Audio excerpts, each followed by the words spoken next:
చంద్రబాబు నాయుడు గారు క్షమించండి. చంద్రబాబు నాయుడు గారు నన్ను నా పరిస్థితి సంవత్సరంలో పార్టీ ఆఫీస్ కొట్టేసి నా ఇల్లు కొట్టేసి నన్ను జీవోత్సవాన్ని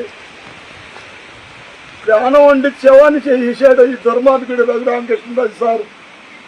నన్ను క్షమించండి సార్. నేను నా ఆత్మాభిమానాన్ని చంపుకోలేక అమర్ నిరాదీక్షలో కూర్చుంటున్నాను సార్. నన్ను క్షమించండి సార్. నేను పార్టీకి ఏ తప్పు చేయను సార్. నేను పార్టీ క్రమశిక్షణ తప్పను సార్. పార్టీ క్రమశిక్షణకు కట్టుబడి 40 సంవత్సరాలు నా రాజకీయ జీవితంలోనే ఇటువంటి ఘట్టం వస్తుందని మీరు ముఖ్యమంత్రిగా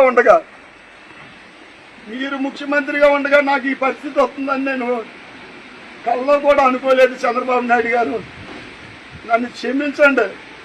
నా ఆత్మాభిమానాన్ని చంపుకుని నేను ప్రాణం ఉన్న జీవోత్సవాన్ని చంద్రబాబు నాయుడు గారు నన్ను క్షమించి నేను పార్టీకి వ్యతిరేకంగా కానీ పార్టీకి కాదు, నాకు ఇక్కడ ఉండి నియోజకవర్గంలోని తెలుగుదేశం పార్టీ నాయకులకు, కార్యకర్తలకు, అభిమానులకు, ప్రజలకు 83 నుంచి కూడా తెలుగుదేశం పార్టీ ఎంతో ఆదరించిన ఈ ఉండి నియోజకవర్గం ప్రజలందరినీ కూడా ఎప్పుడు కూడా ఏ విధమైన ఇబ్బందులు పెట్టలేదు.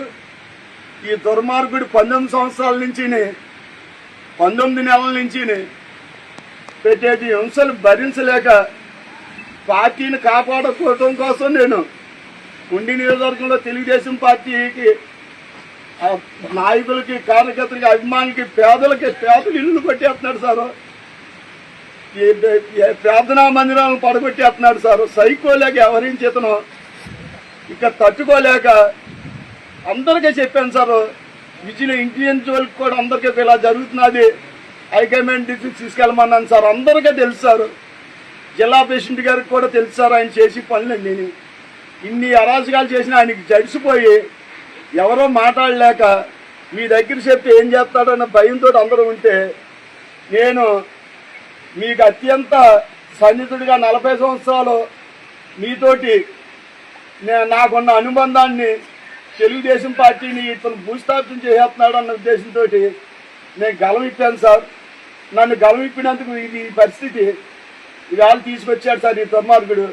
నన్ను క్షమించి నేను చేసేటువంటి ఈ పవిత్రమైన ఆమరణ నిరాహార దీక్షకి మీరు నాకు అనుమతి ఇవ్వాల్సిందిగా హృదయపూర్వకంగా కోరుకుంటున్నాను చంద్రబాబు నాయుడు గారు.